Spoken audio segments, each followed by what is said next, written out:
Support for this podcast comes from the Central Valley Journalism Collaborative, connecting communities with the resources, infrastructure, and networks to ensure a vibrant local free press.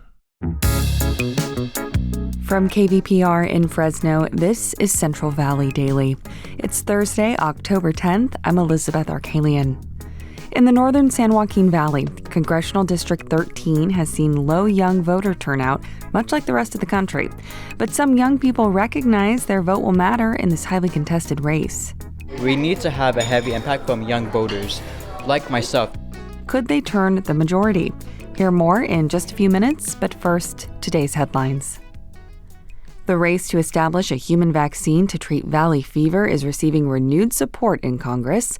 Representative John Duarte, a Republican, introduced a bill on Wednesday to support the development of a vaccine to treat the disease that sickens thousands of Valley residents each year. The bill does have bipartisan support. Valley fever is caused by a fungus that grows in the soil and dirt and can lead to serious complications. The National Institutes of Health previously announced the development of a human vaccine after successfully testing a vaccine for dogs, which is currently under review. The number of confirmed or suspected cases of bird flu among humans in the Central Valley has now risen to 5. State health officials say the cases are all from different farms and don't suspect human-to-human transmission. The cases are tied to close contact with infected dairy cattle. Health officials say they do expect the number of human bird flu cases to increase. California voters will weigh in on 10 statewide ballot propositions this fall. Proposition 32 would mandate a higher statewide minimum wage. Jeannie Kwong with our California newsroom partner Cal Matters has this explainer.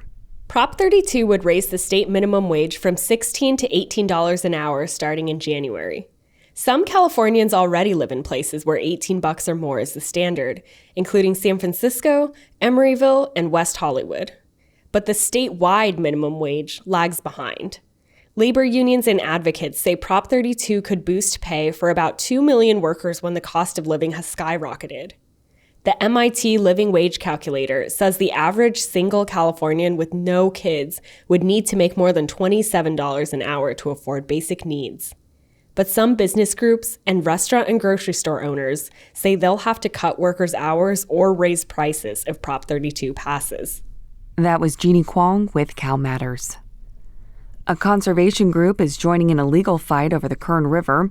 The news website SJV Water reports the nonprofit California Trout has filed a brief with the 5th District Court of Appeals that supports keeping enough water in the river for fish to survive. In recent weeks, the river has dried up and led to a massive fish die-off. But there are no clear answers as to who's responsible, with complex water rights at the center of legal challenges. A woman is being hailed as a hero after safely landing a small private airplane last week in Bakersfield when her husband, who was the pilot, suffered a heart attack mid-air. We're going to set you up so that as you level off from your turn, you're going to be straight in for Bakersfield Airport. Is that all right? Okay. That's an air traffic controller communicating with the woman last Friday as she managed to land the plane at Meadowsfield Airport without any trouble or experience. Airport officials told media outlets they'd not seen anything like that before. The couple was heading from Henderson, Nevada to Monterey. The man died a short time after landing. This was the second aircraft incident in Bakersfield in recent days. Support for Central Valley Daily comes from Fresno Mazda, a member of the Prieto Automotive family, celebrating the grand opening of the newly renovated showroom on Thursday, October 24th. This all-ages event features live music, refreshments, and a gift for the first 100 guests. myfresnomazda.com. And now to our main story. Young voter turnout across the U.S. has historically been low. But this year, youth voter registration has surged, and that could make a difference in House District 13, a swing district in the northern San Joaquin Valley. 2 years ago, Republican Congressman John Duarte beat Democrat Adam Gray by less than 600 votes. KVPR's Rachel Livinal asked, this time, will young people turn out, and do they even care? Joey Chavez is canvassing a neighborhood of Los Banos, a small farm city in Merced County. He's sporting a bright orange campaign t-shirt for Congressman John Duarte and tan cargo shorts. The campaign flyers are sticking out of his big pockets. You don't have to carry them in a tote. You don't have to carry them in your hands. At age 22, Chavez is the president of the North Valley Young Republicans. He organized this event that brought 25 young people from across the state to knock on Los Banos' doors. Some drove 6 hours to be here, but he recognizes most young people aren't that motivated. I wouldn't be surprised if people my age are disaffected this election cycle and by and large aren't going to turn out even for the presidential race.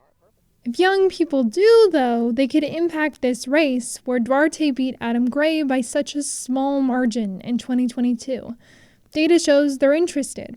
According to Vote.org, more than 300,000 people have registered to vote since President Joe Biden withdrew from the race. Most are under 35 years old. In counties that make up District 13, about a third of registered voters are in that age group. But will they turn out? I strolled around 2 college campuses to find out. Vitaly Malnishuk is 25 and training to get his commercial driver's license at Madera Community College. He knows he's voting for Trump, but he's never heard of Duarte. He's a farmer whose votes against stricter immigration policies paint him as a moderate Republican, or his opponent Gray, a Democrat and former state legislator whose platforms on water and public safety also show him leaning toward the center.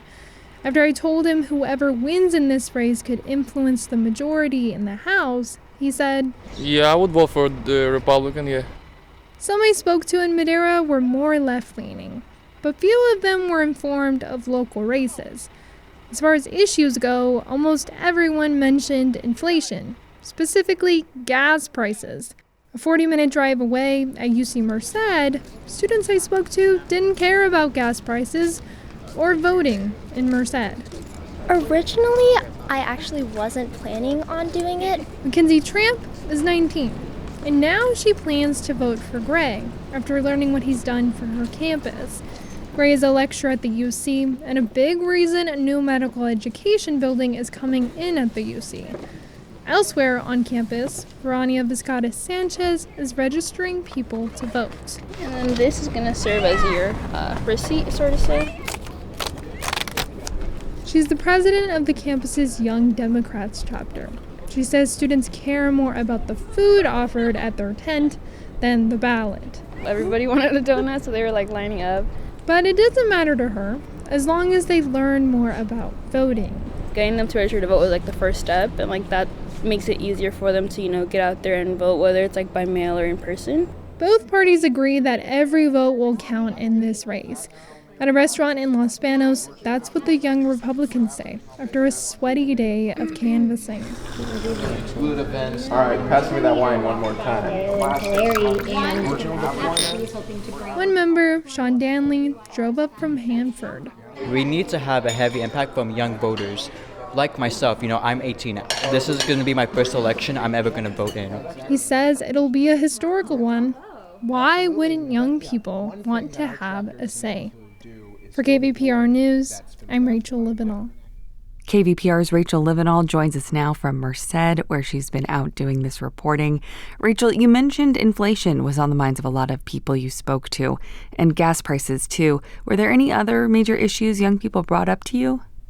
Yeah, I think both students because I talked to kind of just everyday young people from UC Merced and Madera Community College, and both of them mentioned immigration, interestingly enough, but for different reasons.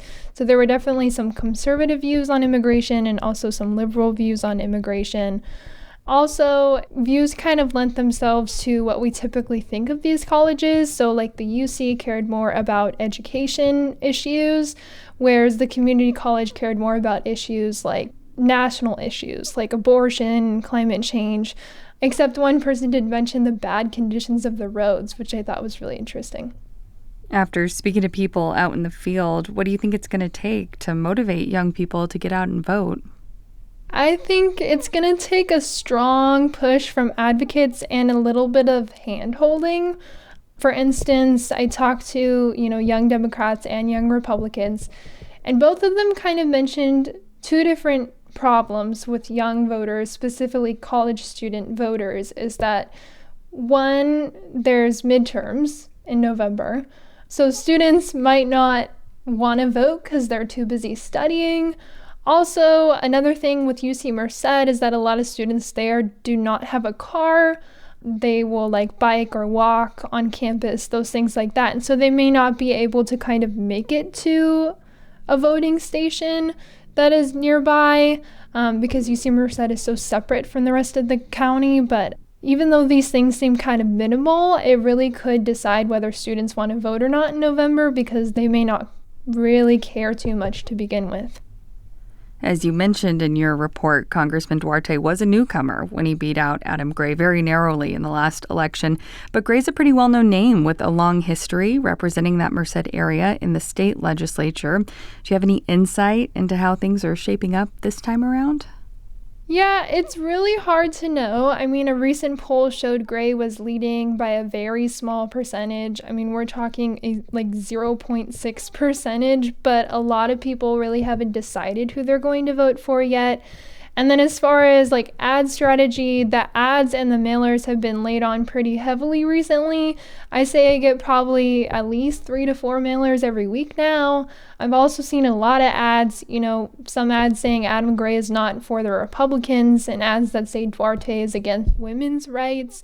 And the spending for these are pretty outrageous. In June, the National Republican Congressional Committee said they would be spending over $1 million on television ads for the Fresno media market, which includes, areas in Congressional District 13. And also the DCCC, or the Democratic Congressional Campaign Committee, said in August it will spend over $2 million for the Fresno English and Spanish media market. KVPR's Rachel Livinal. Thanks for joining me. Thanks, Liz. And that does it for today's show. Thanks for tuning in. Today's episode was produced by Jonathan Linden and KVPR with support from the Central Valley Journalism Collaborative. I'm Elizabeth Arkalian. Find the latest local news anytime at kvpr.org.